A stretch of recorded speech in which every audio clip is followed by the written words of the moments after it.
Hello, and welcome to another episode of No Small Roles, a D&D podcast where there are no small roles, but one amazing guest. Yay! I'm David Knight, your Dungeon Master, and our usual table is joined today by 1/3 of the 3 black halflings, the man with 1,000 names, the one and only Jeremy Cobb. Hello! I am Jeremy Cobb, but today you can call me something else that I will not say until we reveal my character's identity. I am he, him pronouns. As David was saying, I'm 1/3 of the show. 3 Black Halflings. We're a D&D podcast. We talk about diversity and representation and also just DMing tips in the fantasy genre and D&D in particular. It's a fun time. And I am so happy to be here. This is so cool. It's very exciting. As a fan of the show, it's exciting to have climbed inside of the show itself. Climb inside. As I say, you are more than welcome to climb into this one. It was an arduous but pleasant climb. Not too mucky on the way down. Oh God. So, are you all ready to meet Jeremy's character? Yeah. So ready. Maybe. In which case, let's cue the theme tune.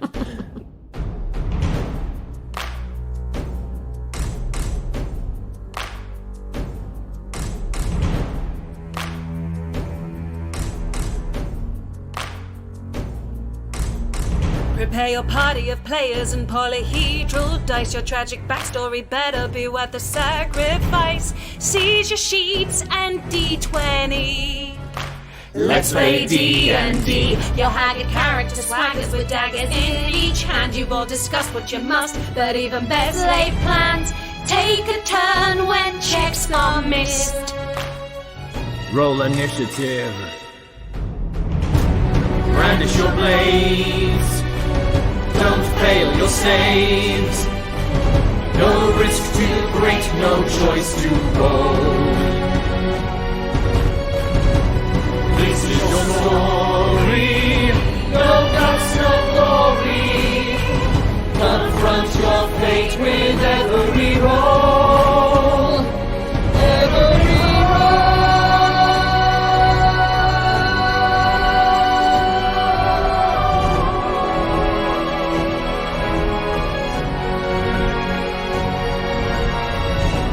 rises inside, one who will pay the price. Then chance of success or rests upon the dice. No risk too great, no choice too bold.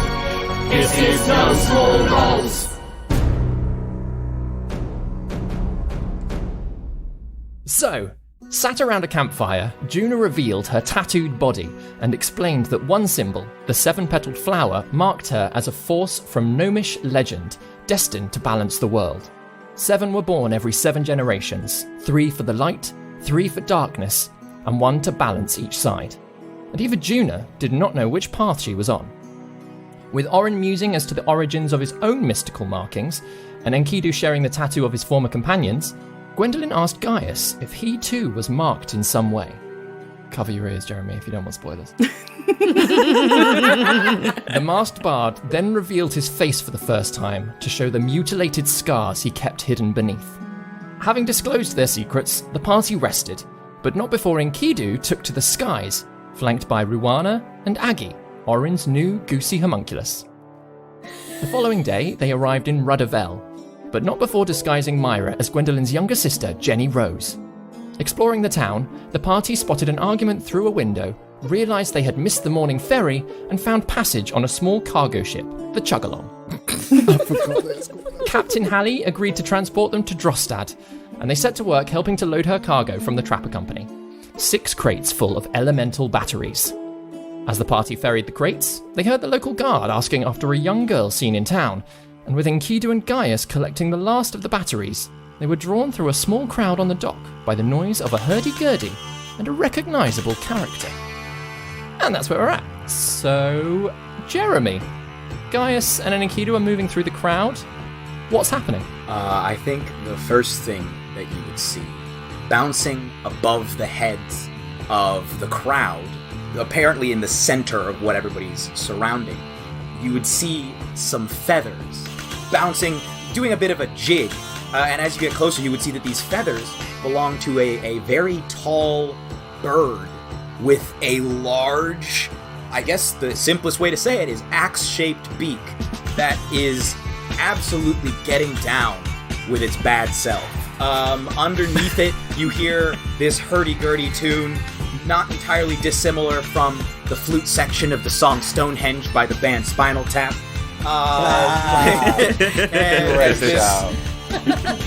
This bird with this axe-like beak is just laying it down.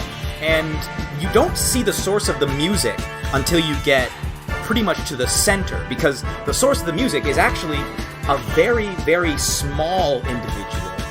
He is dressed in relatively fine garb, not super fine, but finer than average.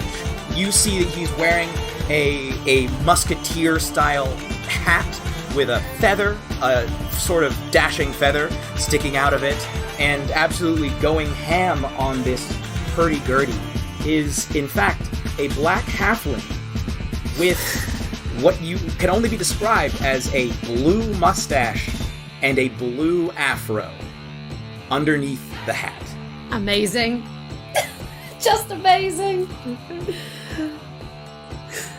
You alright there, Grace? Fuck you! Oh my gosh. No, wait, No, hang on. hang on. No. Hang on. Wait, hang on. what? Hang on. No, hang on. What? Hang on, what? No. No. Whoa. Huh? As the halfling comes to the end of his tune, and you see the bird fully jump onto its head and do a quick spin before it sort of ends in like a full breakdancing pose, lying flat on the ground, the halfling stands up and says, Thank you for coming. Yes, again, my name is Dwayne Fabulosa, and I'd absolutely love if you could please, if you liked the song, please feel free just to toss some gold, copper. I'll take silver, of course. If you have any platinum, I'll take that. Anything that you could spare, please, for me and my partner Reggie. Point the bird lets out a. Oh my gosh! Of all the things I was expecting. I know. Yeah. Oh my gosh. Oh, you just hit me in the stomach hard, my friend. Oh my god. Fucking hell. This is amazing and terrifying at the same time. I said you recognized him. I did not say you had met him. I know. Me and Daryl literally texted each other this morning, just being like, who's Enkidu and Guy know together? I messaged David earlier going, it has been playing on my mind all week. And he was like, oh no, it's someone that they know. And I was like, oh, okay. Oh, God, because I was definitely thinking it might be Dwayne. Jeremy, evil. He's an evil DM. This is amazing. This is so freaking amazing. Let's my get on God. with playing. At long last. Okay. Guy and Enkidu have got to deal with this. So yeah, Gaius and Enkidu, as Dwayne Fabulosa announces himself to the crowd, that feeling like hits both of your stomachs hard. What do you do? Gaius, as you know, there are many voices inside my head, and now two of them, both of them my own, are saying, one, a sensible thing to do is to slip from the crowd, keep this between ourselves, and just get across that lake. The other side is saying, fucking kill this guy right now. Yeah. Okay. So just to assess the situation here, we are skedaddling out of town. Yep.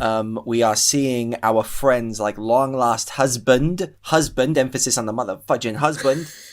Wait, or the guy she skipped out on a wedding for, right? Oh no, yeah, because they weren't actually married. I remember now. No, she eloped with this guy. Yeah, she eloped. Okay, so like, do we let her know that he's here, or do we like go? No. I mean, like, that was an impressive display, frankly, and I want to know a bit more about the higgery-jiggery thing he's got there. But oh god, I don't know what to do. We should probably get back before they come here looking for us. Okay, I'm gonna do one thing though, just to make sure that he's like definitely still here in case Gwen wants to like come up to speak to him. So just bear with me. Okay. And the guy will like part through the crowd towards the front. Ah, sir, you are an exceptional talent. I am well impressed.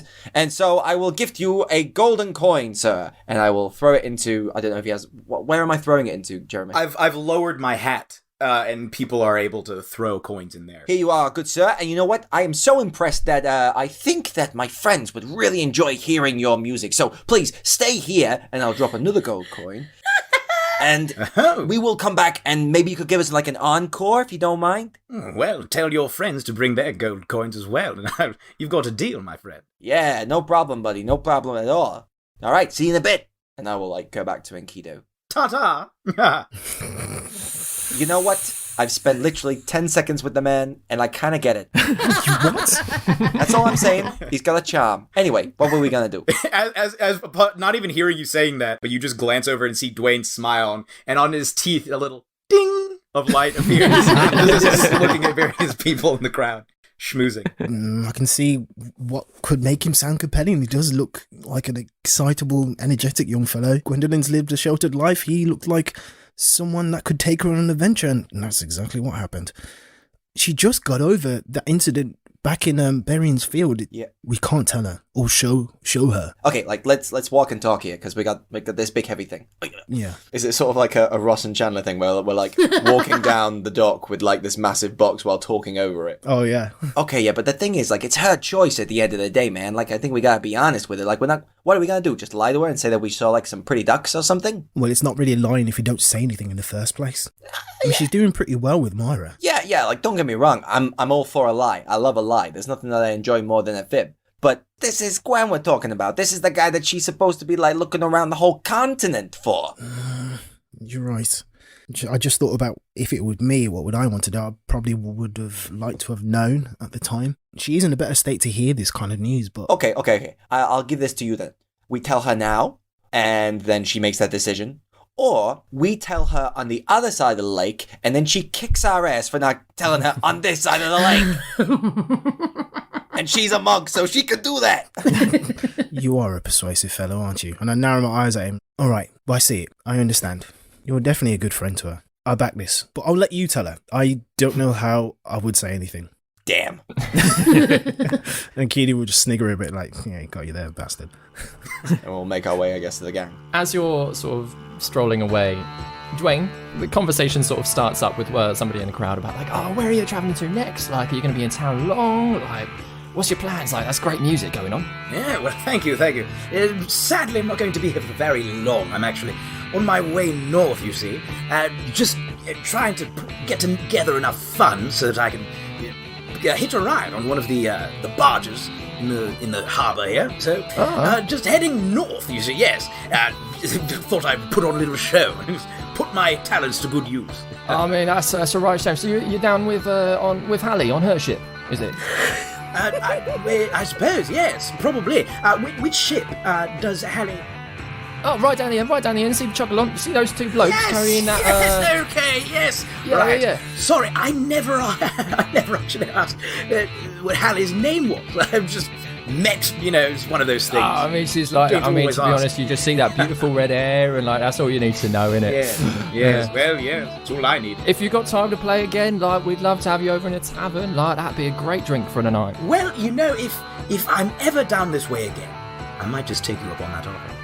Oh, well, yeah. Well, thanks very much anyway. And he chucks another gold piece into your hat as well. Sort of like gives you a big handshake, gets very excited, and like starts chatting to his friends and walks off. I have Reggie with an abacus adding up, like, holding it in one talon, just sort of adding up how much money I make. Enkidu and Gaius, as you arrive back at the ship, Orin and Juna are sort of like making their way out of the hold, having been inspecting the crates down there. And you can see Gwendolyn and Myra stood at the bow of the ship, sort of having been skimming stones. Hallie is sort of moving backwards and forwards, sort of preparing the ship ready to go for as soon as everything's loaded. What are you doing? What do we do? Do we tell her in private? I can probably distract Jenny, and you can tell her yourself. Or is this something the whole group should know? I think like let's just go and tell her. Like, let it, like, she doesn't need to, like, air her reaction or whatever to the rest of the gang. True. All right. I'll go talk to Jenny then. Okay, cool. You're going to be, like, close by, right? Yeah, of course. Within earshot. Can we see them having this conversation, David? It's kind of like as they're, like, it's sort of like whispered over the top of their crate as they're carrying it down into the hold. Ah, Jenny? Yeah? I wanted to have a quick word with you. There's something else I wanted to show. Perhaps make another trinket for you. Like what? What would you like? Well... There's a lot of things that I would like, but I'm not quite sure that you're the one that can make them in the nicest possible way, Enkidu. Well, is that a challenge, Miss Rose? I mean, I would like anything that you make, obviously, but... No, Okay, you can make me something. That's fine. Sure. Come over this way. There's probably better materials down this side of the boat that I can use for the spell. Oh, yes, I could probably show you the best materials to make things because then I'll like it. Definitely like it. I trust you completely. And I nod my chin up at Guy like, it's your turn, bro. As sort of Jenny actually takes your hand and leads you down the ship, Enkidu. And as she does, she says, now, if you wanted to make something for Gwendolyn at the same time, that would be absolutely okay. You know what? That might not be the worst idea I would have heard tonight. I knew you were in love with her. What? What? You said what? Nothing. But yeah, the two of you sort of walk toward the other end of the ship. Hey, Gwen. And he'll just slink over. How you doing? I'm all right. Grateful that Enkidu is taking care of the babysitting for a while. Yeah. Yeah. So, how's the adventure going for you? As in coming to this town? Sure, it's interesting. Looking forward to the boat trip. Why? Yeah, well, I just thought, you've come a long way since when we met in Dinshire, when, you getting, turfed out of that inn that, Dwayne was supposed to be, telling you to wait and stay, and I think, you've come on really big as a person, and I was just wondering, what do you think of that? Do you agree? Sure, I suppose I have done a lot of learning, and, I'm growing as a person. What are you getting at, Guy? Okay, so hypothetically, and this is hypothetically speaking, if I was Dwayne and I was right here in front of you now, what would you say? I really don't know until I'm in the situation. Okay, so the thing is, and I'm trying to be as delicate as I can here, the situation is here. Because Dwayne's just down there, and I will point down the dock. Down there?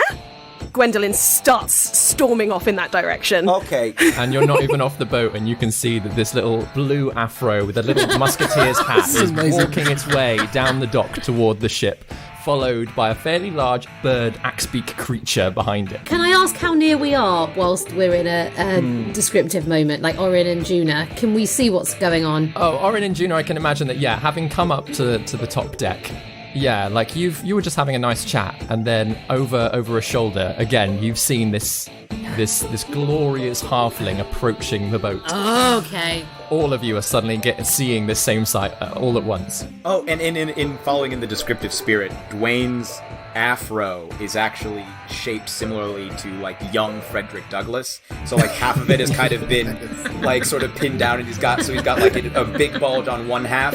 So the hat sits on the lower half of it. So he's got kind of a cocked musketeer hat. Oh, that's fabulous. Amazing. It's fabulous, darling. Yeah, Absolutely. Perfect. Gwendolyn is marching towards Dwayne. She can see him in her sights, and once she's getting to, I'm assuming once they're getting to close enough to have some eye contact, she is going to stand with her hands on her hips, and she is going to stare down at him. And Kidu covers Jenny's ears. Juna's running after Gwen, but is obviously quite a way behind her because she's tiny. DM, what does Dwayne see as he looks ahead? So yeah, he's seeing this towering half-orc who he recognizes quite strongly, sort of standing suddenly in the way on the dock. Behind, coming off of the ship, seems to be not only the guys that were carrying those boxes down, but this little gnomish woman coming round. It's very old. You don't know if you've seen anybody that old before. There's a chap absolutely covered in loads of different gadgets and things and goggles on his head.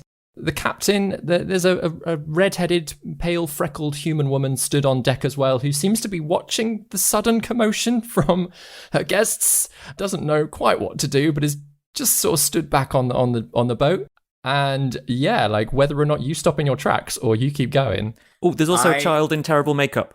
Oh, there's a child, a 9-year-old girl who, Enkidu is covering her ears, but she's also got this massive bonnet. And she's clearly been disguised to look more like Gwendolyn, but with some questionable makeup choices.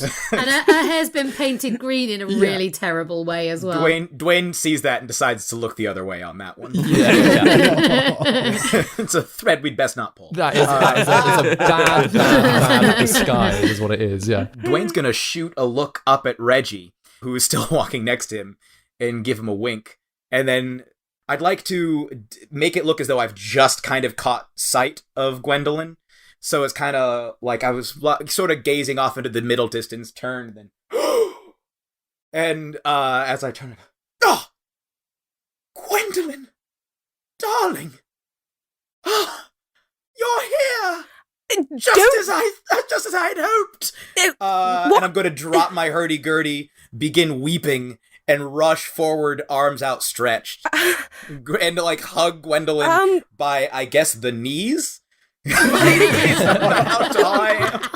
Definitely shorter than I remember. I'm losing height, darling. I'm losing height. Ever since I've lost you, it's like everything in my life has gotten small. My dearest Gwendolyn. No, wait. Gwendolyn pushes him away from her.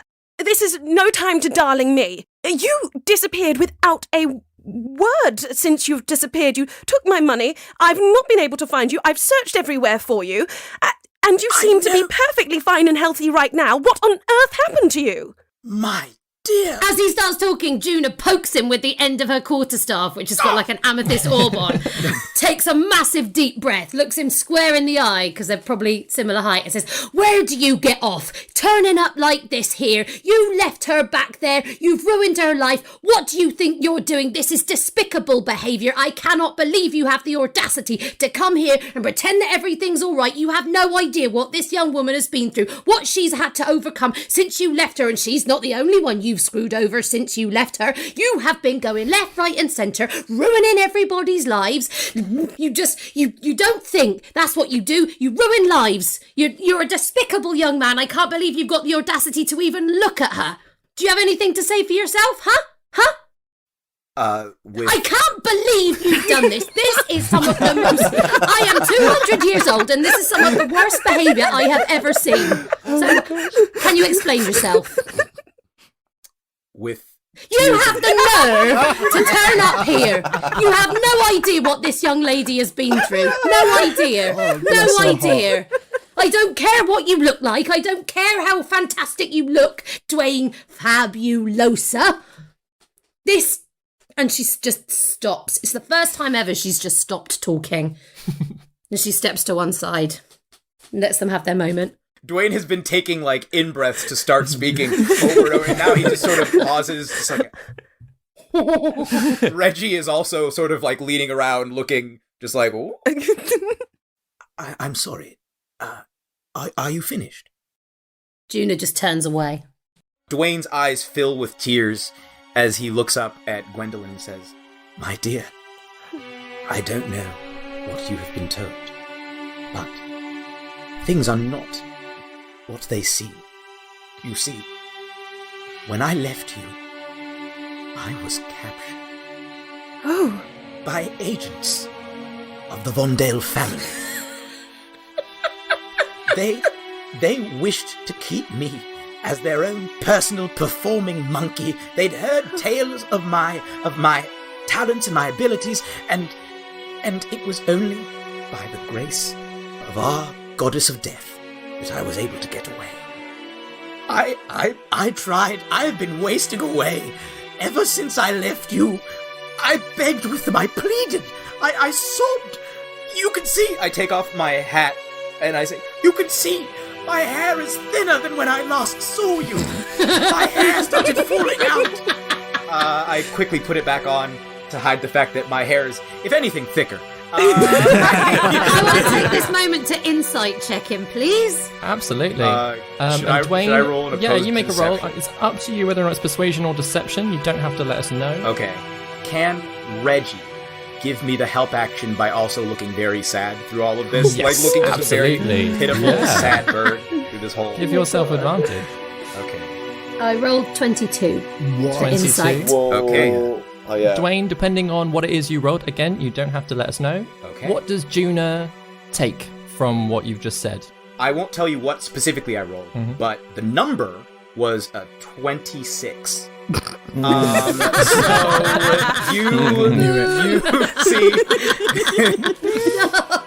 you see an incredibly contrite man. You see a broken man. As you look at his afro as he showed it to you, you had thought it looked very, very lush looking, like when you first saw him. But when he takes his hat off with all of this, yeah, it did kind of look kind of thin. And this dude appears to have never been more sincere in his life. These are real tears that are just pouring. They're actually starting to fill up his mustache, which is very curly. And Dwayne looks up and he says, I did my level best to speak to them. I pleaded with them. It was finally Heroica who showed me mercy and pretended that we were together so that we could leave the Vondels in secret, and I was able to escape. Well, not in secret, but I was able to escape.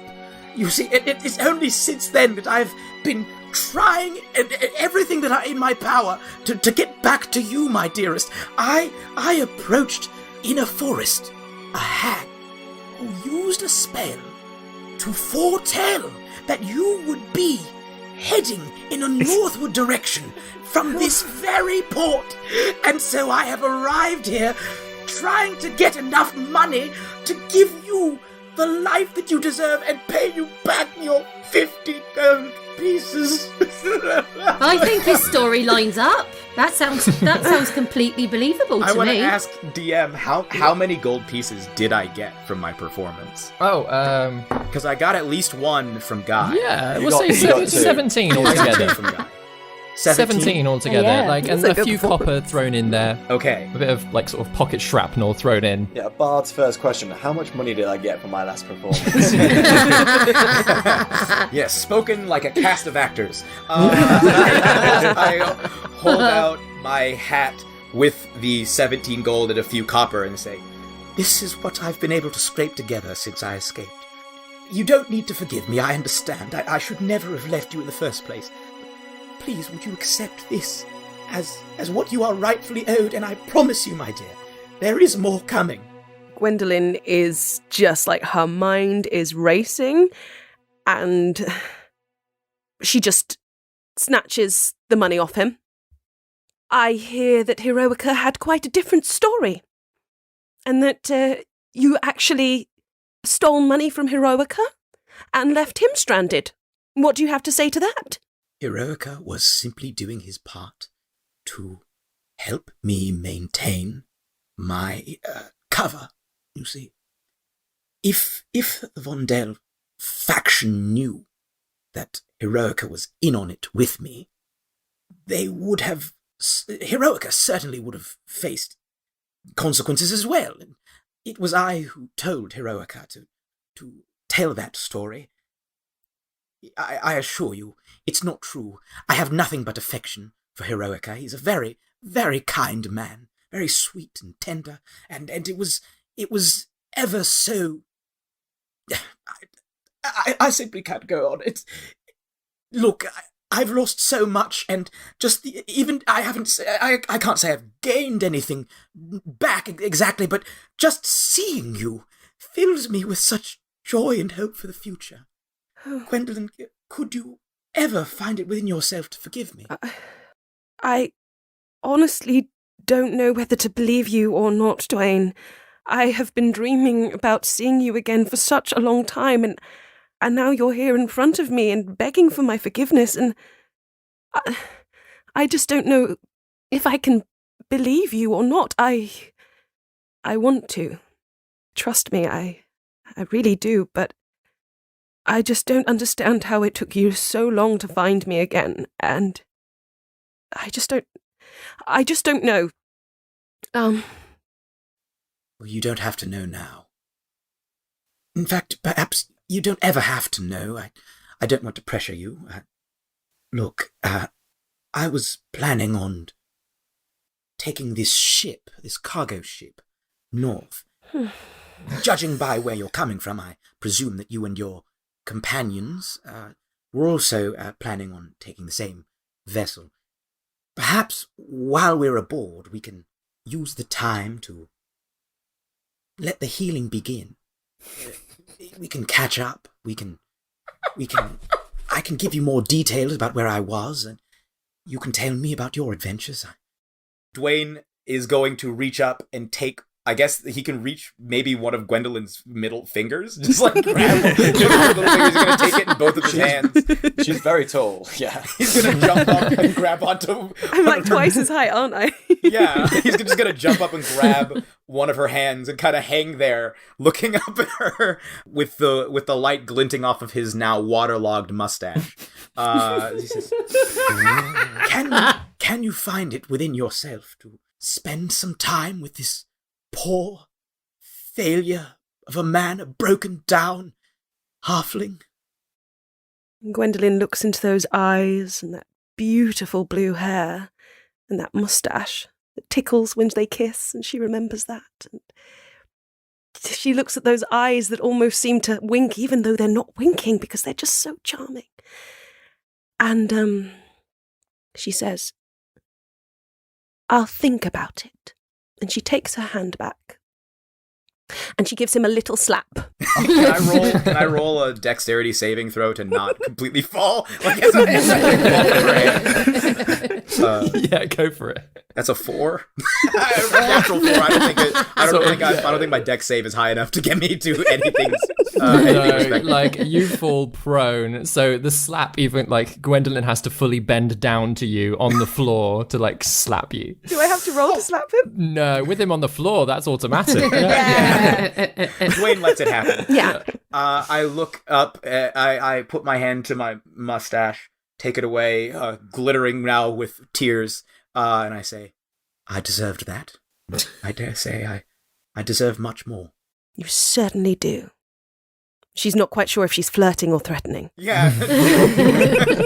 She offers a hand to help him back up. Dwayne, as he's standing up, looks at Reggie and gives him kind of an eyebrow raise, like, And who is this new companion you have with you? Oh, yes. Well, in my travels, I came upon a wonderful little bag of tricks, I suppose is the best word for it. You see, and I take out this tan bag, and I say, you see, this bag contains, well, you know what? It's better if I show you. Reach a hand into this bag, my dear. And I open the bag and hold it. Gwendolyn kind of it's quite safe. It's quite looks to her friends around her and puts her hand in. Gwendolyn, you feel a little round fuzzy ball. It's completely dry. It's just a little round fuzzy ball that's in there. Okay. She takes it out? Yes. Give it a little toss. Okay. Oh my gosh. Perfectly innocent, guys. What the hell is wrong with you? You can't say the word ball and then the word toss without a laugh.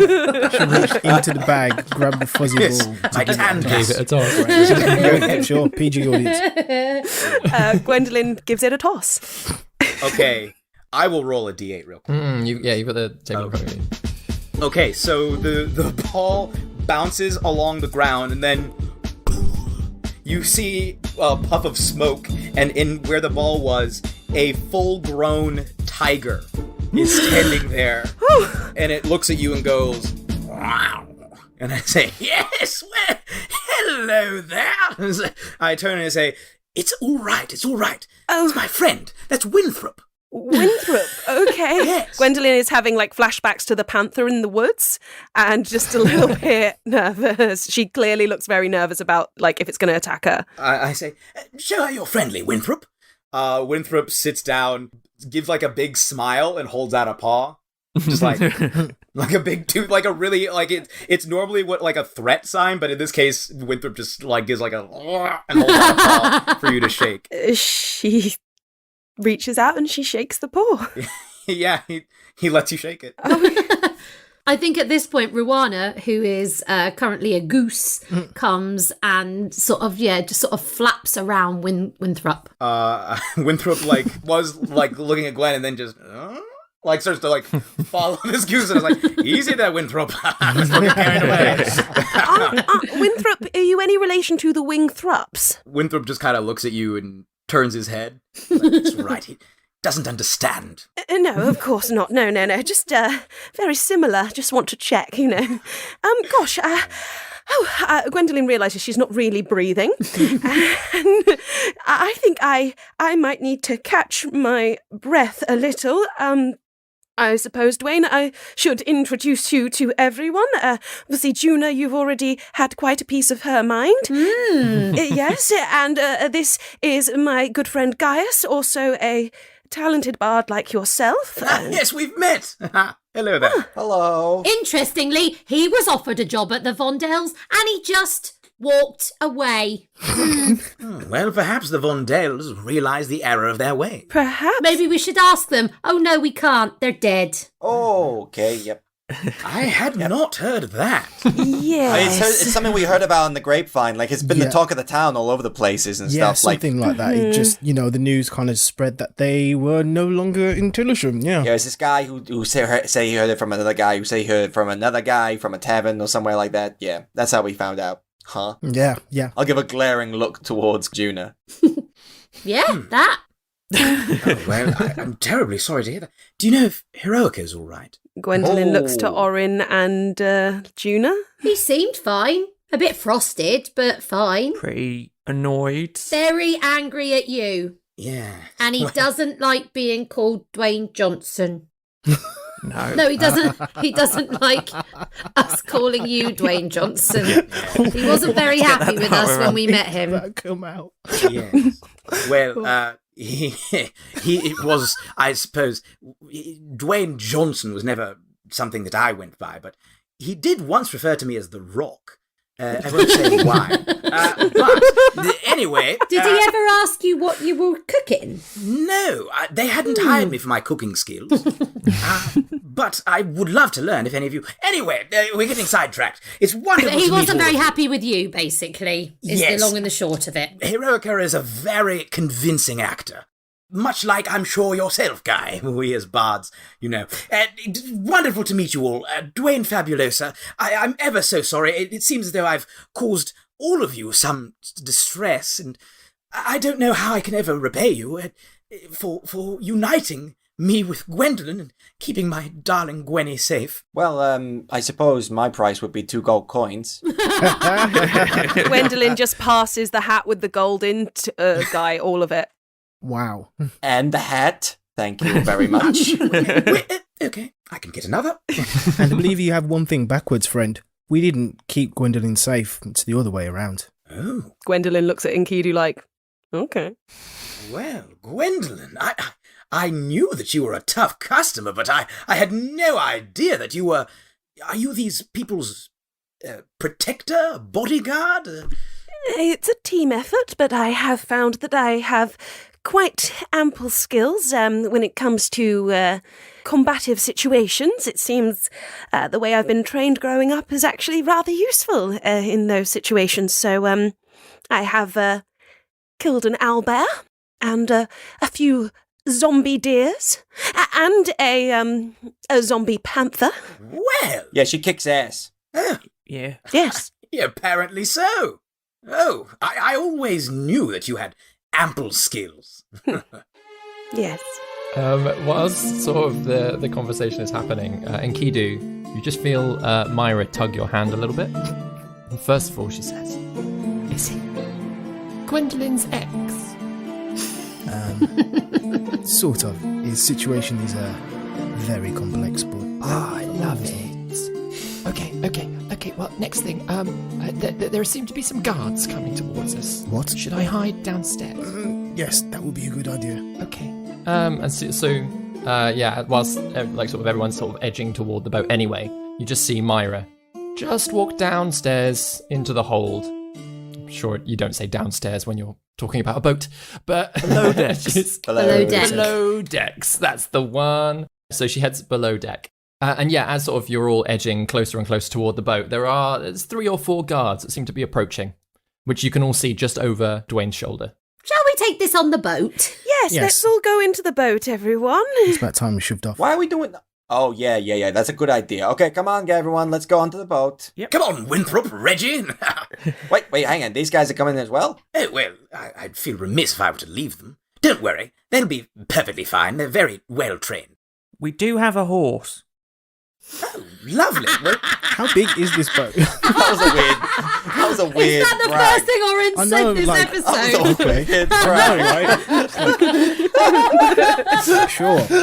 Great. Cool. congratulations. Cool, man. That was like the near equivalent of like the Old Spice advert where he's like, I'm on a horse. I'm on a horse. Dwayne is gonna like have Winthrop offer a paw, and he's gonna use the paw as a stepping block to sort of step onto Winthrop's back. I will say, Reggie, I think you asked Daryl how tall Reggie is. Reggie's like a solid 7 feet. He's a big bird. Ooh. Oh. Wow. Is he kind of like the bird from Up? Yeah. If you've ever watched it. Yeah. Yeah, that's But exactly with what like I a was much sharper imagining. looking beak. Or Big Yeah. Bird. Dude. Or the Jubster Yeah. bird from Lewis Carroll. Yeah. Wow. Or like the Like Ben chocobo from Galpin. Final Fantasy. Or like- That's how I picture it. The Moa from real life. Don't bring real life into this.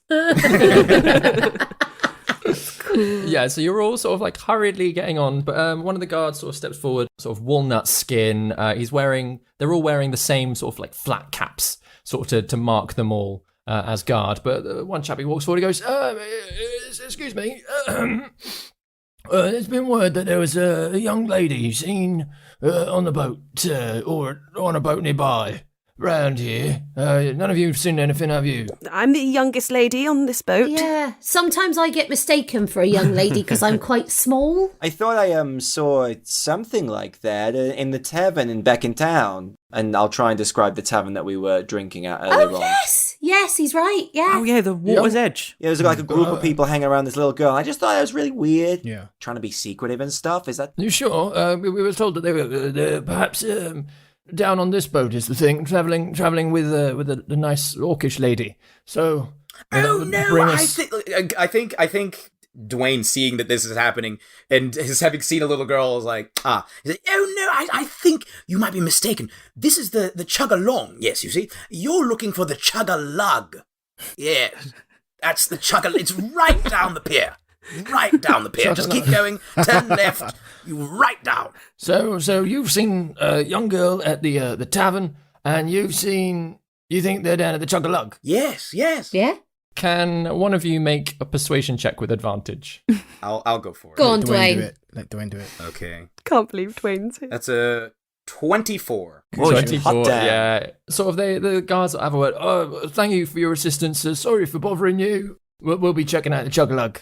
And they all sort of turn and carry on walking down the boat. You can hear it. Okay. I don't think I've ever heard of a Chug-a-Lug. I'm definitely sure he said Chug-along. Sort of carry on walking. Juna turns to Dwayne with a look of like that she was really impressed for the first time since they've met.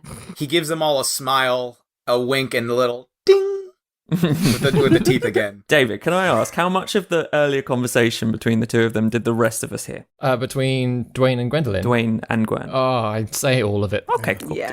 Just so It I was know. very much sort of like on display. You could almost see some like passers-by also stopping or at least slowing down to like listen in at the same Someone time. throwing a gold coin. Exactly, yeah. The drama of this situation was too pure for anybody to miss. But Hallie sort of looks at Dwayne and says, "So you going to be joining us, sir?" Well, yes. Well, I'm at least coming aboard the vessel. I don't know. I turn to Gwendolyn. I don't know if I'm perhaps welcome to join the group itself, but for the time being, we will be bosom buddies, so to speak. Oh, goodness me. Yes, I think we should make this journey together and give ourselves ample time to yes, let's can we go, actually? I think this is a good time to move the boat. Yes, if you're all ready, I've unloaded and stuff. So I'm Thank ready you to so go. much. I was just thinking payment from all of you is the thing. Did I collect it? Or- Guy, there's plenty of money in that hat. If you could just Yeah, sure. How much is it for all of these lions and tigers and bears? Oh my. Well, it's normally just a gold piece per person. So that's 2, 3, 4, 5, 6, 7 for the little one, 8 for the horse, 9, 10 altogether with the 2 extra animals. Okay, that seems fair. And I'll give the gold coins from the hat. Oh, thank you. All right, well, if you're all ready, settle in, and we'll get going, shall we? Should take 6 to 7 hours or so to get to the other side. Oh, that is a long time all on a boat together. It's a bottle episode, baby! Yes. I hope it will be enough time for us. Yes, I think I'm just going to go to the front of the ship for a little while, actually. Gaius, could you take the money out of the hat and give Dwayne back his hat? I'll see you in a little bit, okay? Gwendolyn walks to the ship and just, slowly hyperventilates. Okay. Juna's definitely going to follow her so badly. Recreate the Titanic moment. Okay, yeah, sorry, buddy. Your hat doesn't fit my head, so of course, and trust me, it looks a lot better on you. I can see that you've worked quite hard in this ensemble, and I must say it's doing a... How do you do the twinkle thing, can I just ask? I love it. Oh, well, a magician never reveals his secrets. And as I say that, both of my eyes, my teeth, and my mustache all twinkle. Just ding. Whoa. Dazzling. Damn it. And I will walk off. Hallie sets to sort of pulling up the plank, sort of setting up the sail and stuff. And it's not long before the ship pulls out of the dock. As you're all sort of gathered around the top deck, looking out back toward Rudderville as it sort of disappears slowly into the distance. Dwayne, something catches your attention. No. What does Arthur look like? Oh, well, Arthur was a halfling, just like me. Very handsome. Arthur is, let's see, blonde hair, rather wavy, and blue eyes, and rather dark skin as well. Just slightly lighter than mine. And very handsome. Very handsome. Real kindly look. You see him stood on the dock, just staring out toward you. And then as the boat pulls further and further away across Lake Trevane, he steps down off of the dock onto the water and just starts walking. Dwayne is going to let out and immediately run to... Who's driving the boat? Sorry, who is driving the boat? Yeah, hello. Hello there. How much would I need to pay you for us to go faster? Very, very fast. I mean, I could turn the sails a little bit more into the wind, but it's not... As into the wind as you can go. I mean... What's the matter? What's happened? Oh, nothing. It's just...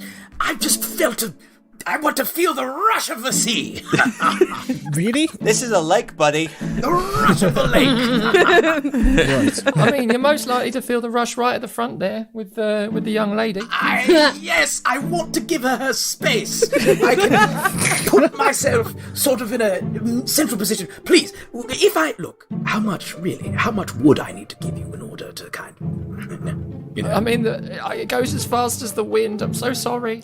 I'll try and get us a little faster, all right? Don't you leave it with me, and I'll try. Dwayne wishes that he knew some kind of wind spell. He just sits there and damn it. Right. He's just gonna glance back out at the water to see.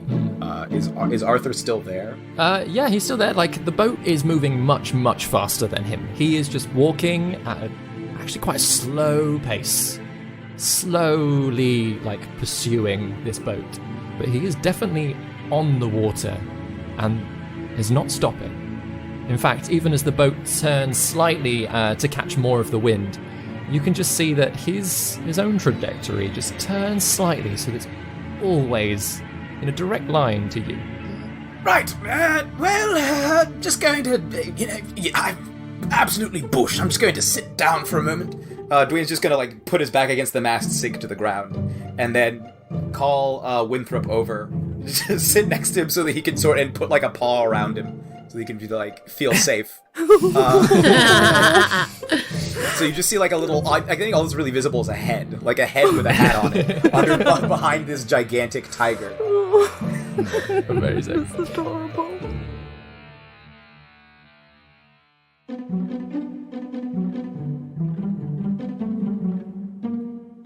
Grace here, keeping you updated with all things No Small Roles related.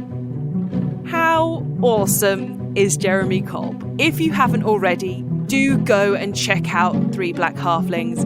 It is such a wonderful show. I can't tell you how chuffed I am that we have Jeremy on our show when I am listening to Three Black Halflings so often. It's so good, so do yourself a favour. Go and find them wherever you listen to your podcasts and subscribe to them or follow them, whatever it is that your particular app or podcasting platform asks you to do it. Go and check out their Patreon, and of course they're on social media, so you can find them at TB Halflings. I'd also love to take this opportunity to congratulate Jeremy Unati and Jasper on recently joining the Headgum Podcast Network. Such super exciting news for Three Black Halflings, so sending you big love and big rolls from all of us here at No Small Rolls. And whilst we're on the subject of celebration, a very happy birthday to the man behind our favourite artificer, Ben Galpin. Not only is he an incredibly talented actor and super handy tech wizard, but he is also a truly excellent human whom we would all be lost without. So many happy returns to you, Ben. And both our birthday boy Ben and the delightful Daryl will be asking your questions for No Small Questions this month. So do make sure you send them to us via social media. We are at No Small Rolls on Twitter and Instagram, and you can find us on Facebook by searching No Small Rolls. As usual, Patreons will be invited to join us, this time on Wednesday the 17th of March at 8 p.m. GMT. So if you too want to hang out and ask your burning questions about Orin and Enkidu directly, why not sign up to our Patreon? Talking of Patreon, it's my great pleasure to shout out our newest Patreon. Huge thanks to the wonderful Dominic. Dominic has been listening to us since we began back in August, and we are so grateful for your continued support. Dominic, you are amazing.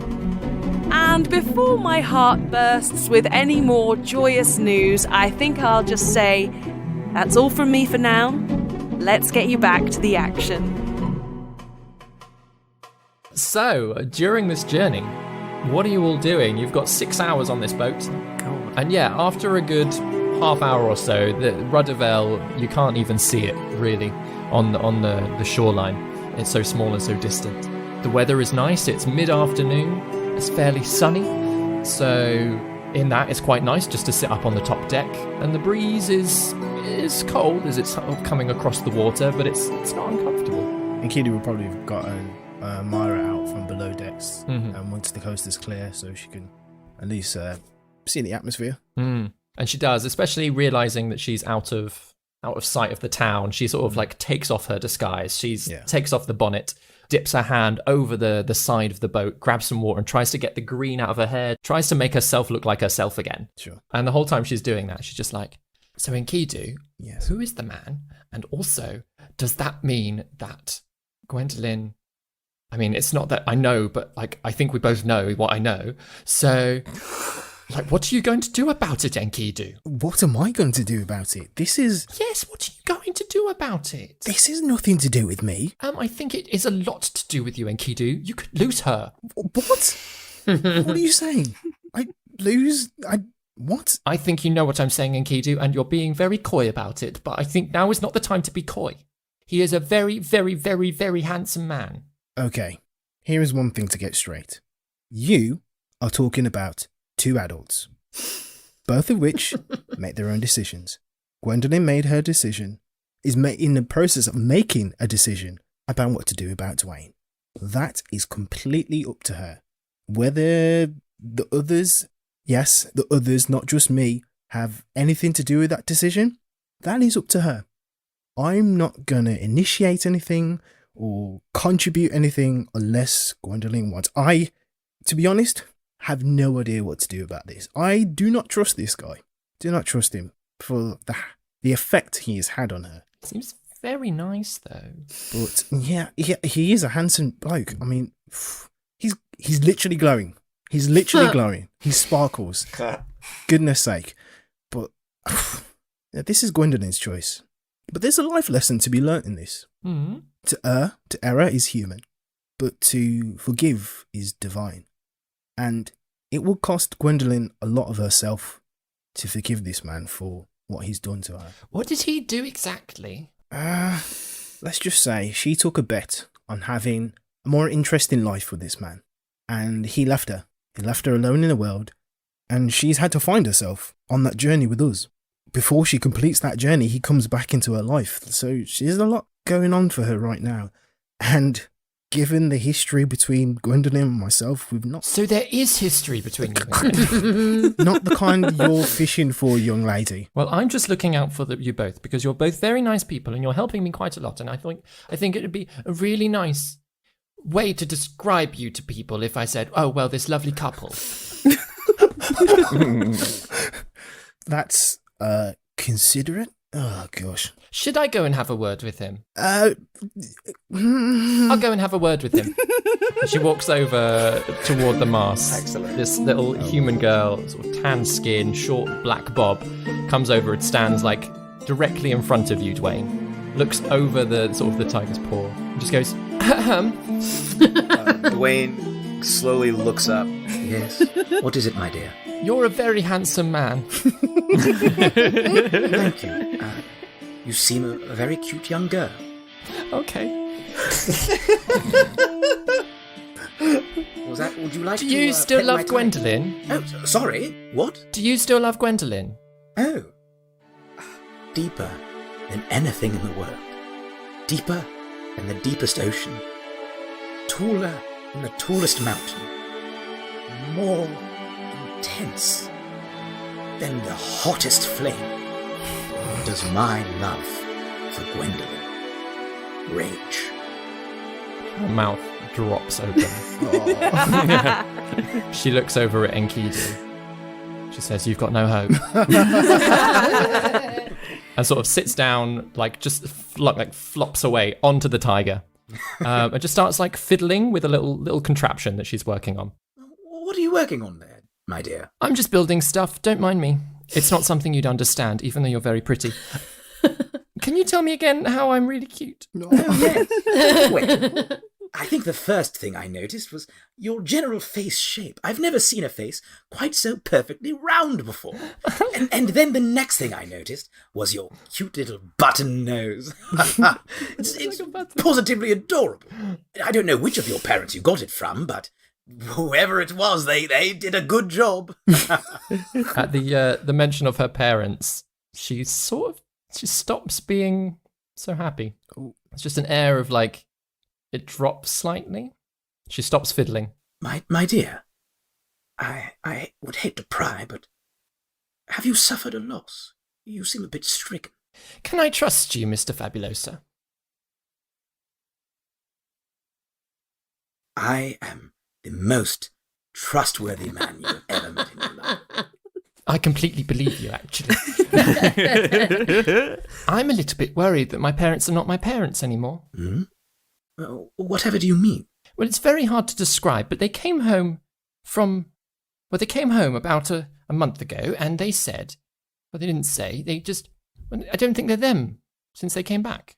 Mummy used to do this thing where when she'd give me a cuddle, she'd rub her nose in my hair, and when they came back and she gave me a cuddle, she didn't do that. So I don't think... It's very hard to describe. Have you ever thought someone was somebody that they weren't, or perhaps that they weren't who they said that they were? Oh, yes. I certainly do.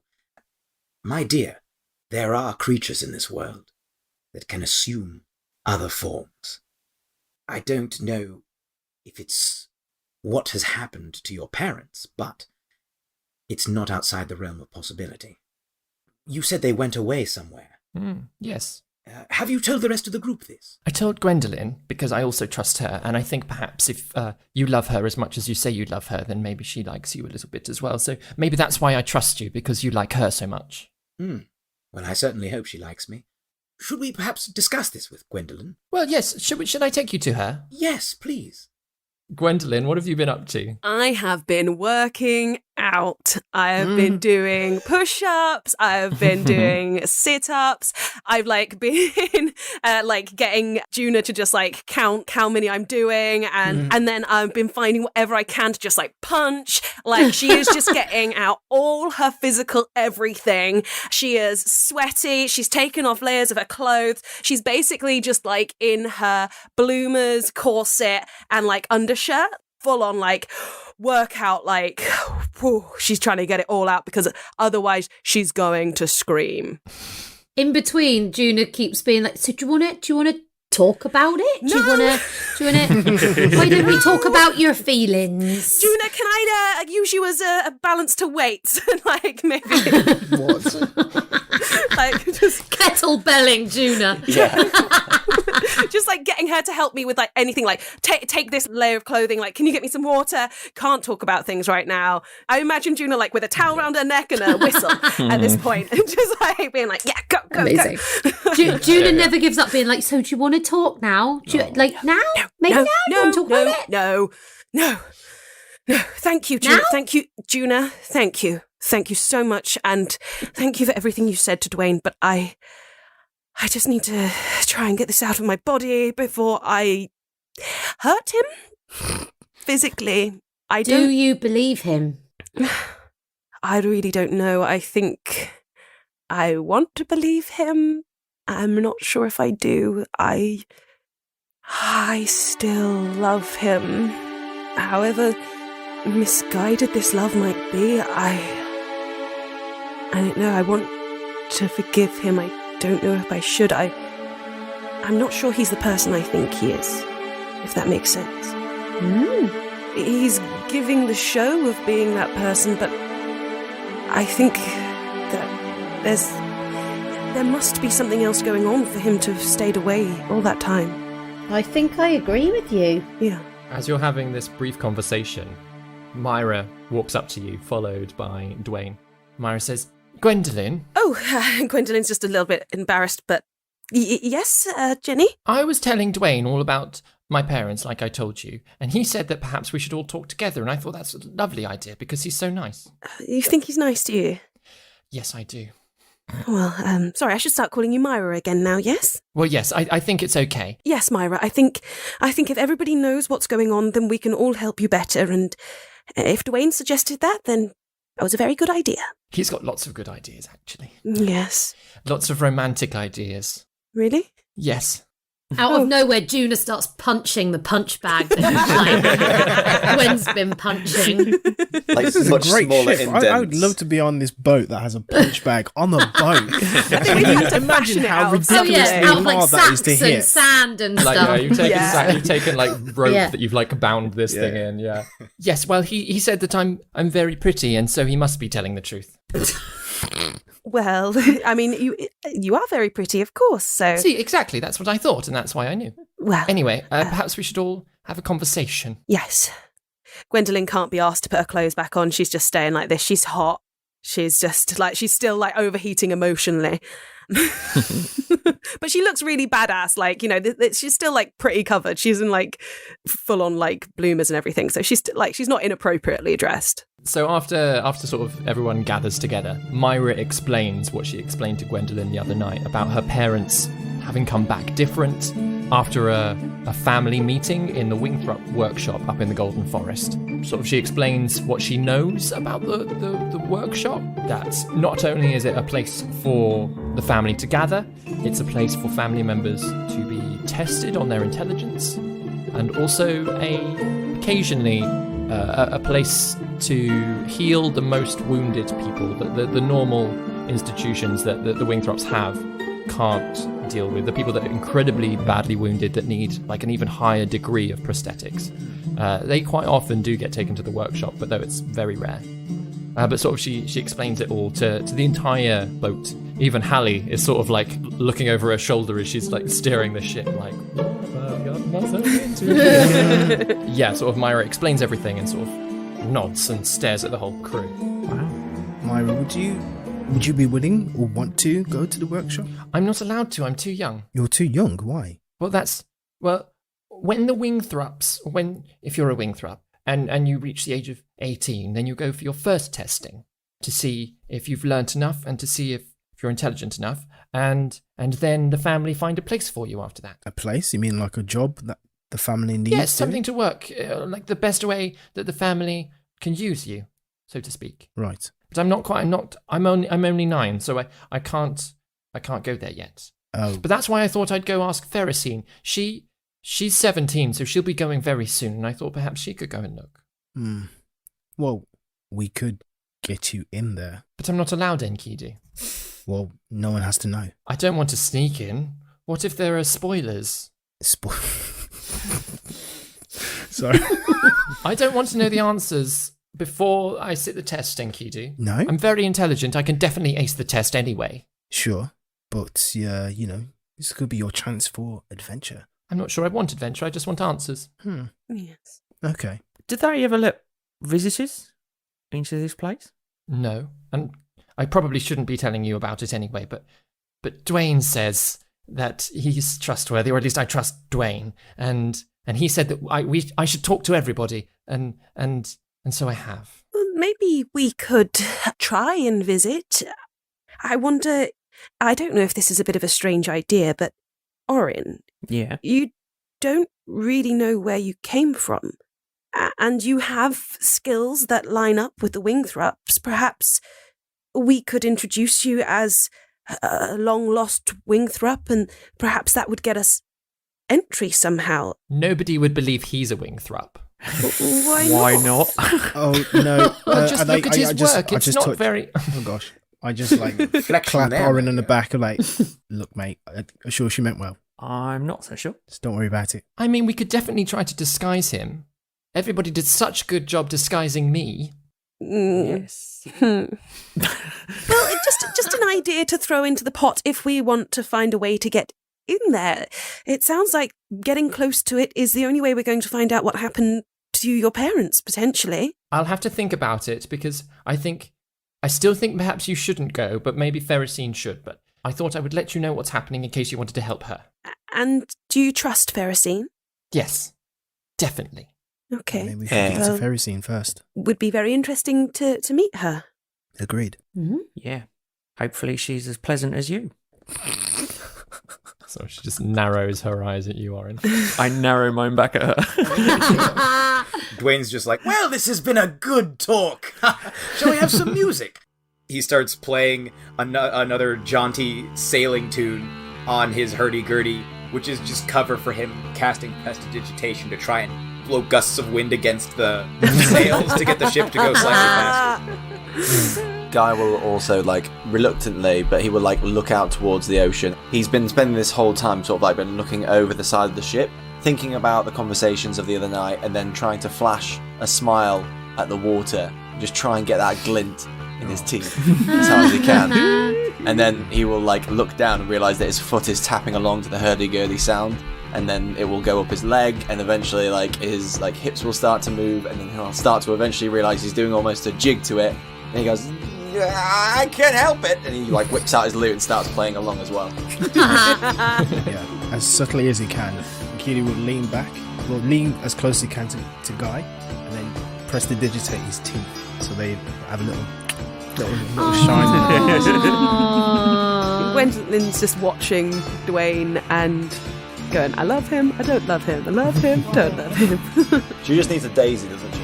She really does. As you're standing there and Dwayne's playing away, Reggie is going to come over, just sort of dancing and hold out his wings for you to dance. He's going to take a bow and then he's going to stand up and hold out a wing for you to dance with. Gwendolyn is never one to turn down a dancing bird. Just gone, fuck it, and is dancing, and just anything physical at the moment is where she needs to be at. Dwayne lets out a hearty, Dwayne, as you watch Gwendolyn and Reggie twirl about the boat, it brings you a fair amount of joy. You start relaxing a little bit, and just at the point that you think, oh, okay, this is a good mood. Music always lifts your spirits. Gwendolyn turns that you can only see sort of Reggie as they sort of twirl around each other, And as Gwendolyn comes back around the other side, you just see Arthur in her place. And then they carry on spinning, and it's Gwendolyn again. When I see Arthur, I let out an audible yeah, and then I just kind of sort of make it part of the tune, like try and like make it like somehow this is where I come from. This is traditional tune. Yeah, everybody, together. It's a very unusual singing sort of style, but I like it. Yeah. Cool. I'm screaming. Yes. Do we all hear the scream, David? Juna, make an insight check as to whether or not you know that is not the initial scream, at least. 16? 16, yeah, I'll say that you notice that the initial reaction is not part of the music. I'm going to do something I've been holding back on doing, and I'm definitely going to cast Detect Thoughts on Dwayne. Fuck me. Oh man. Just surface level.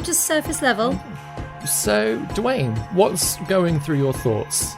I think the spell, it doesn't mean intentions or purposes or any hidden secrets, just like exactly what you're thinking about at that moment. It would be something like, is he still there? Is he still there? Is he still there?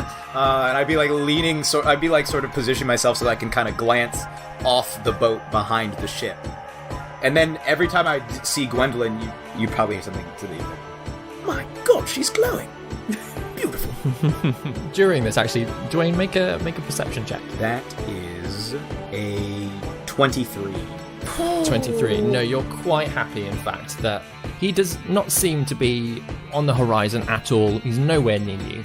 So whether or not you were seeing things beforehand, what that was all about, who knows? But the being that was walking out onto the water is not still there. Which, whether or not that's comforting or not, who knows? Well, considering I just saw him on the boat, I'm not sure exactly. Anyway, I think would I see Juna like watching me? Yeah, actually, with that higher perception, yeah. You'll see that she's not necessarily dancing along with everybody else, but does seem to have her eye trained on you. Can I roll insight on her? Yes, please do. That is a 7. 7. Wow. No. I mean, she's been fairly frosty towards you anyway, so that's probably your reaction, is that like, she doesn't even want to dance to the music. That's how standoffish she's being. My dear, you're not dancing. Come on, get a little jig in your step. Come on. All right, I'll dance with you, Dwayne. I'd sort of dance over to Juna and start dancing. So Juna starts jigging and says, "Who's he? Who's this he that's on your mind then, Dwayne?" Bloody hell. Okay. Do I know what she's referring to with that? Would she just said who's this he who's on? I'm trying to remember what was on your spell list. Yeah, I'll say that. Yeah, you do get the sense that piecing 2 and 2 together, the way she was staring at you, the sort of the tone in her voice. You don't even need an insight check.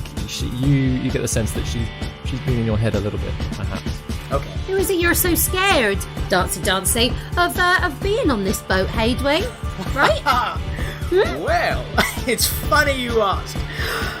I would sort of stop and like lean in and say, I can't tell you here. If we can simply find a private spot together, I can explain everything. Gwendolyn is in great danger. We need to get the boat to move as fast as possible. Can I insight check him again? Yes, absolutely. And yeah, Dwayne, if you'd like to make a persuasion or a deception, whichever it is. Natural 20! Yes. Okay. Does that beat? Well, I guess with your insight roll, because I got a 20, but not a natural 20. Mm-hmm. You would know that Dwayne is lying about at least part of what he's saying. There definitely is some kind of panic. There's something that he's not telling you.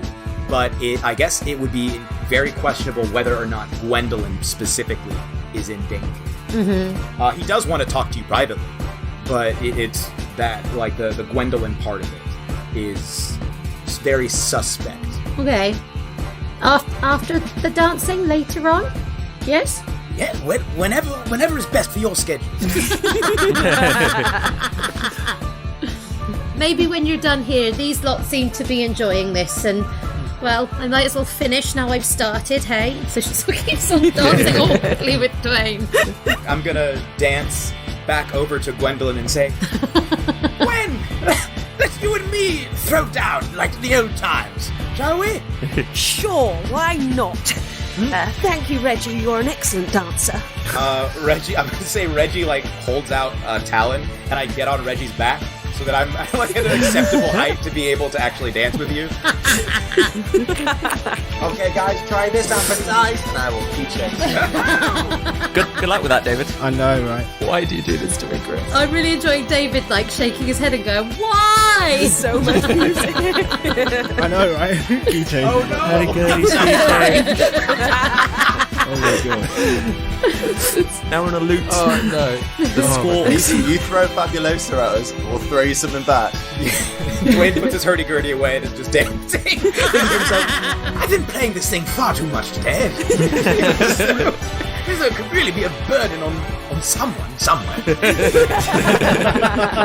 think Dwayne's my new favourite character. That's all I'm saying. So you all finish off dancing. Look, there I ended the music. And yeah, you all separate out again. Somebody starts preparing some food as it's sort of getting toward dinner time.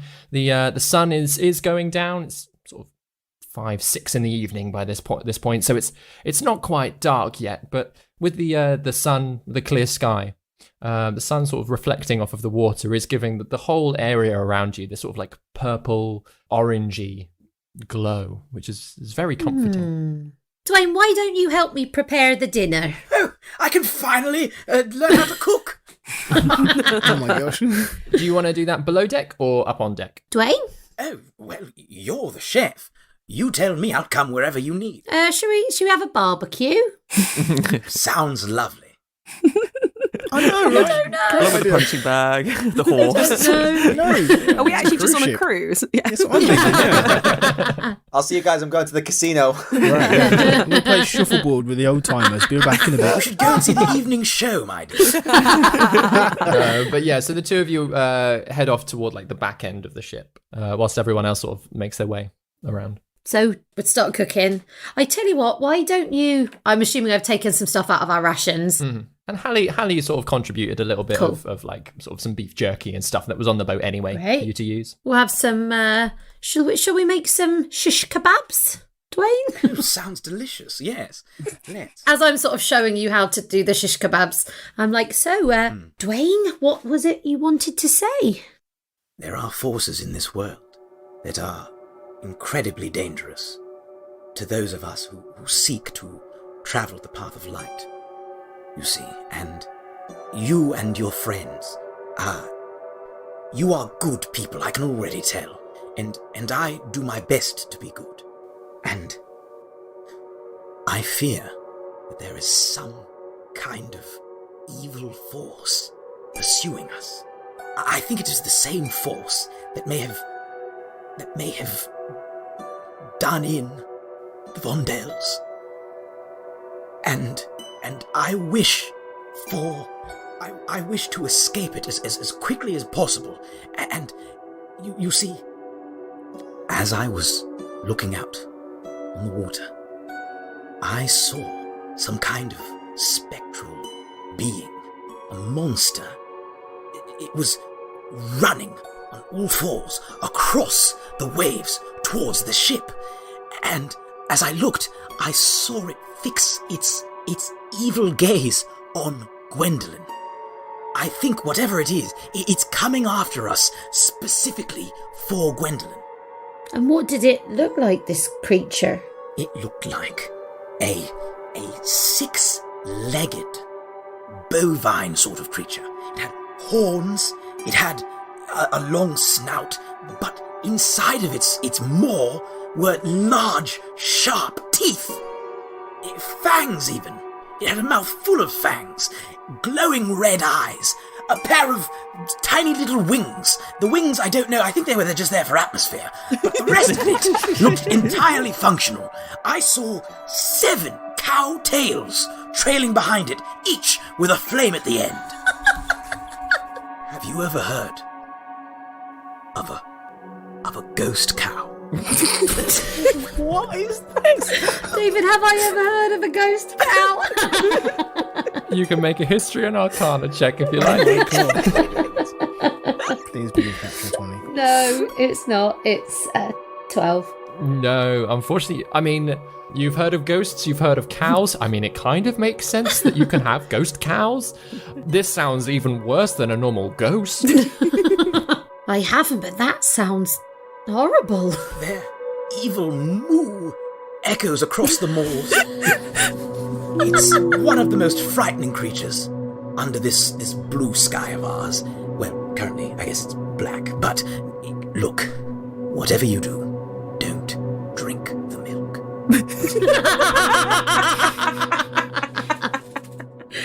Oh my god. There we have it. Can I insight check him again? I feel like Absolutely, yeah. And again, I'm so Dwayne, sorry, if you wanna Jeremy. make Juna It's does not absolutely trust fine. Dwayne at all. Absolutely. Juna doesn't trust anybody. But this is probably her highest count of insight checks in an episode. in one Yeah. session, Yeah. to be fair, yeah. 19. Okay, that's a 26 for me. Why do I bother? Ghost cows.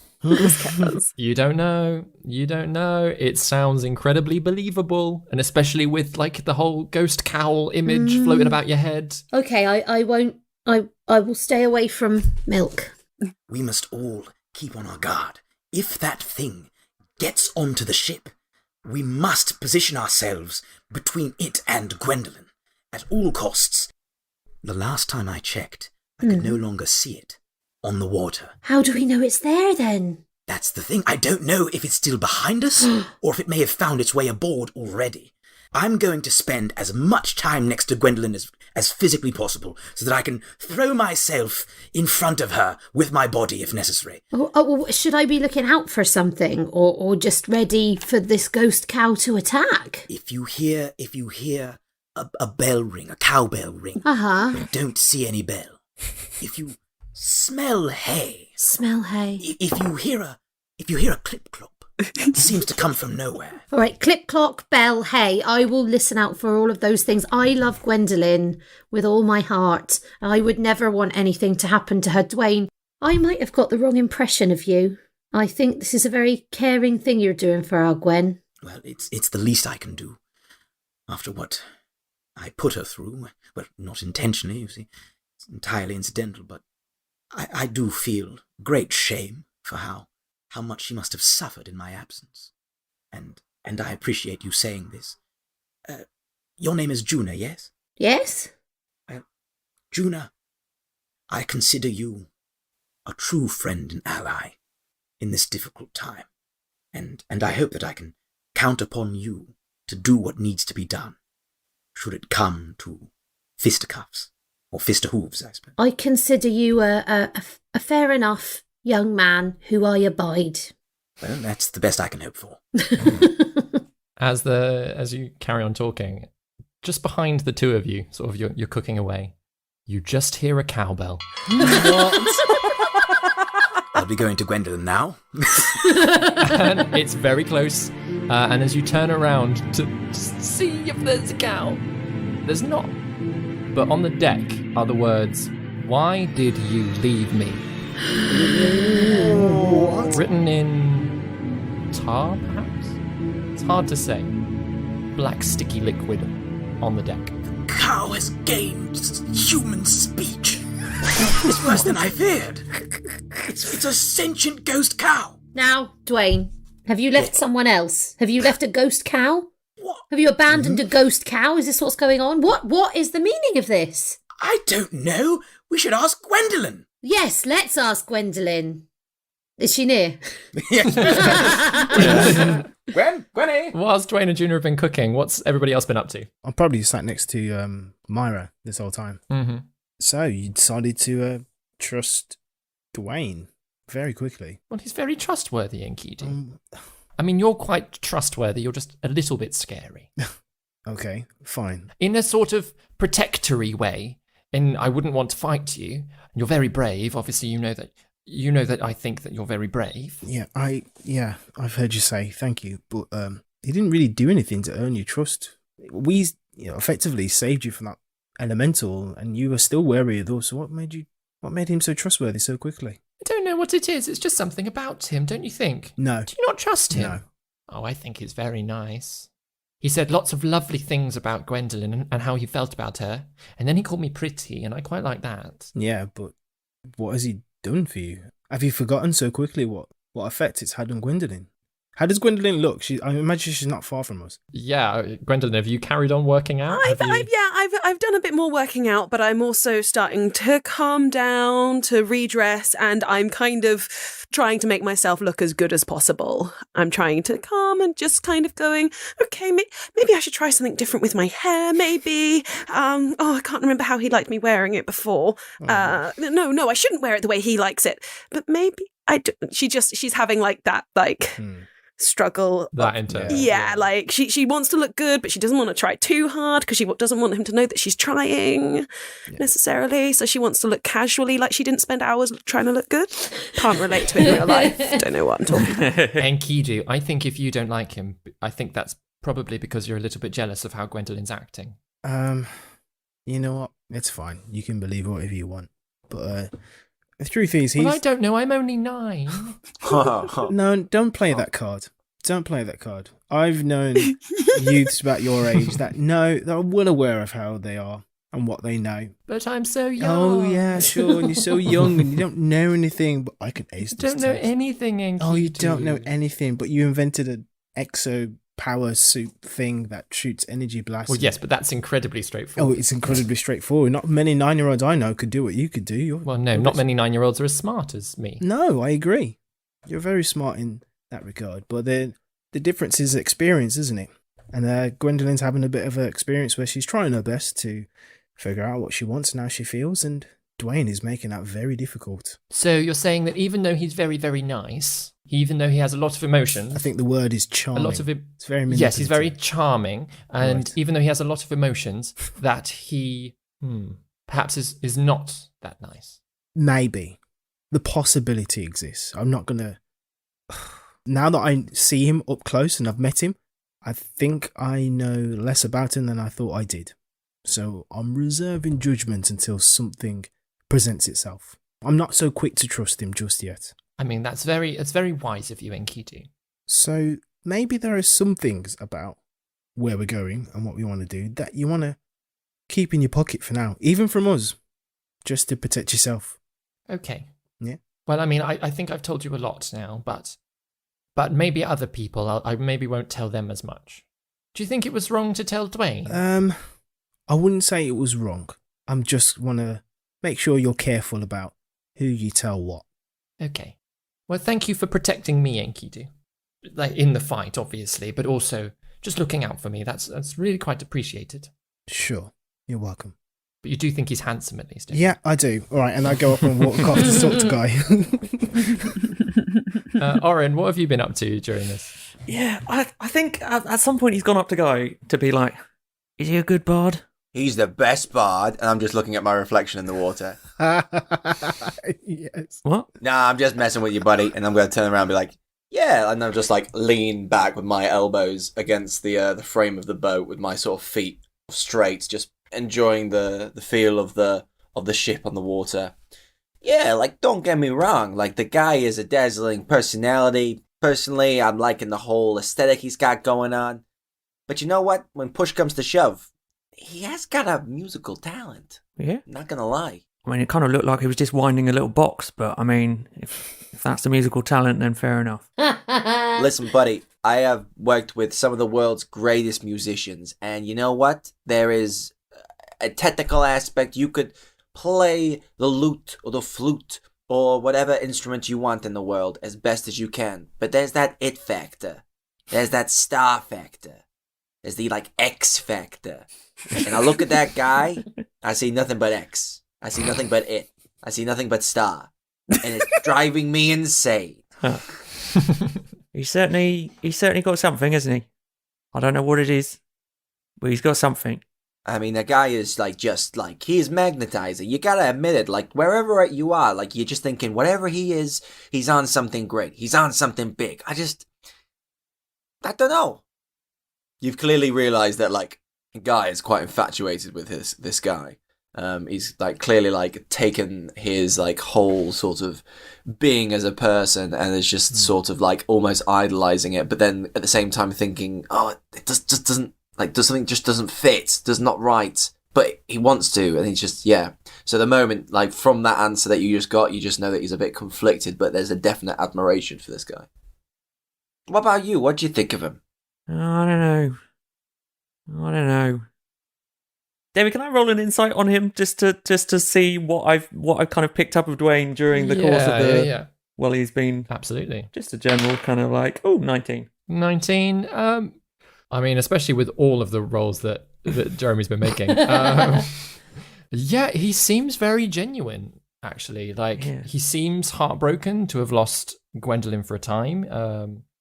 He does seem to be working the charm a bit, you think, but at the same time, like, you can't fault him. He seems genuine. I'm going to be honest, guy. Like, I was coming here prepared to hate the guy, and he seems pretty, I don't know, pretty on it. He seems like a pretty good guy. Yeah. I know exactly what you mean. And he's not my, he's not my usual type, but like something about the blue hair and that, like that smile and he's charming, isn't he? He is charming, that's true. I'm just going to back it up for a second. What's your usual type? Yes.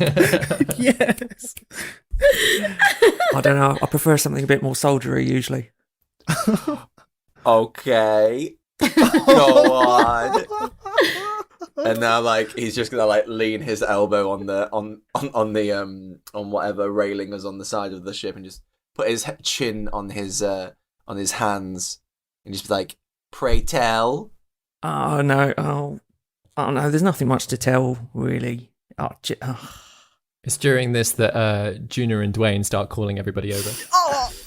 Gotta go.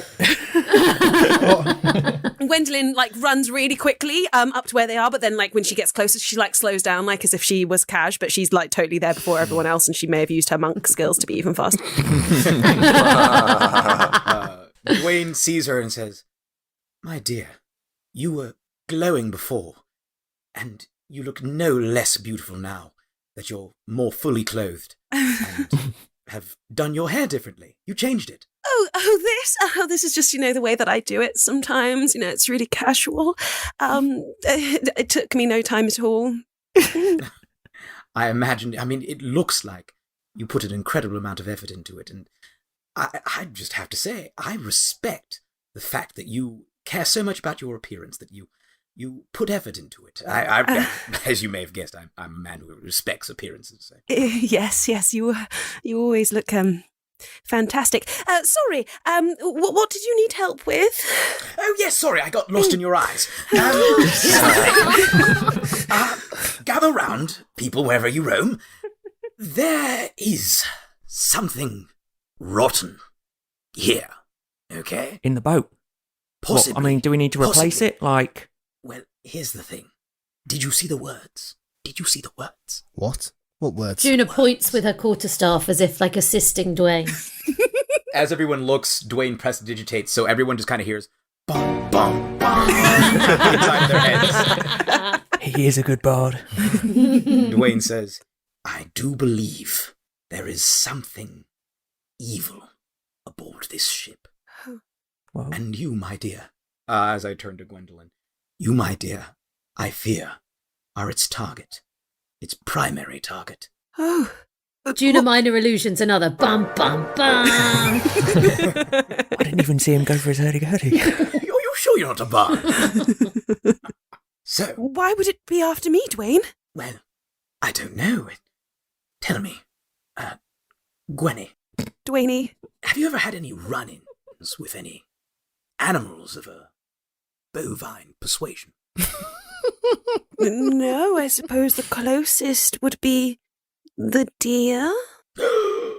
Oh? Dear! Now, my dear, sorry, deer have hooves, yes? Yes. And cows also have hooves. Yes. I believe the term is ungulates. Don't ask me where I got that word from. But I feel as though it's a magical classification, my dear. Anyway, it is entirely possible that these deer that you may have had your run-in with. You mentioned deer earlier, didn't you? Yes, zombie deer, yes. Zombie deer. I killed them. Undead. Yes. Dwayne turns to Juna and nods. The undead. An undead connection.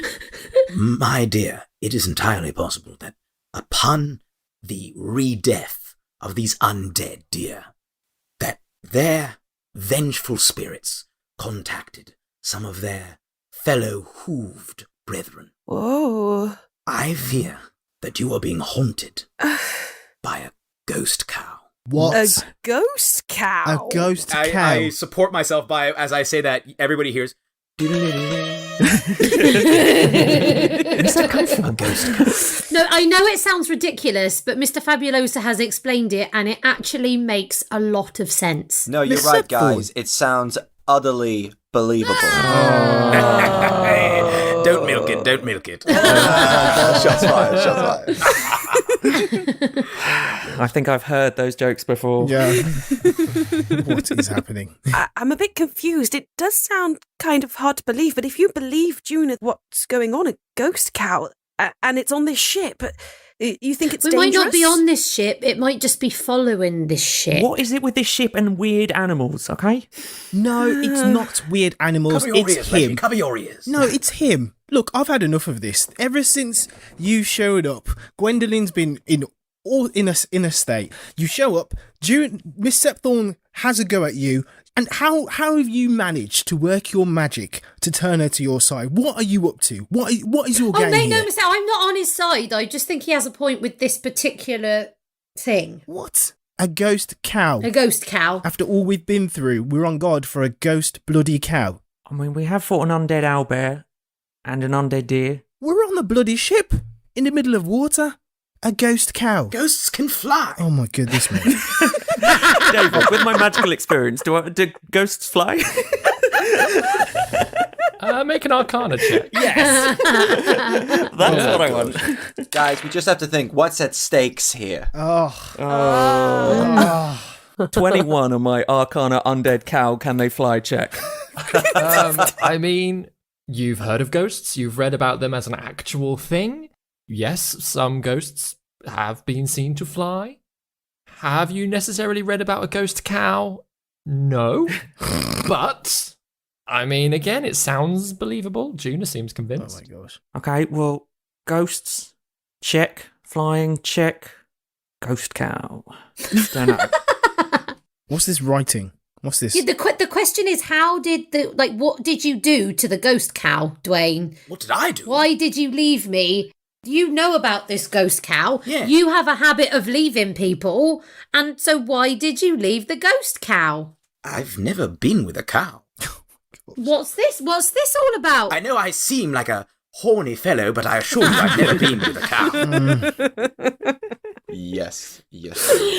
Oh. As sort of you're pointing down at the words, Juna, again, all of you hear the sound of a cowbell. There it is!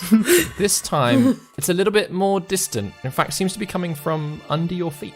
I summon a packed weapon. I'm like, I don't like this. Where's Mira? I summon a whip into my hands. Perfect. Myra's, she's still up on deck. She's sort of loitering behind the group at the moment. Sure, Myra, sorry. Myra, stay close. Dwayne is going to stand next, position himself near Gwendolyn and say, "Stay close to me, my dear. We'll face this danger together." Yes. Any ghost cow cannot take us on. Dwayne, what else can you tell us about this ghost cow? Because it might be below deck right now. Well, it is particularly dangerous to the person that it is chasing. It will not stop unless it's defeated or destroyed, and it's incredibly scary. It can also, Dwayne thinking very quickly, can take other forms. Its base form is that of a cow, but it can reshape its spectral energies to resemble other beings. Even humanoids, I've heard. Like the faceless footman. Yes! You know of the Faceless Footman. Yeah. Where is Hallie at the moment? Hallie's still toward the front of the ship at the wheel.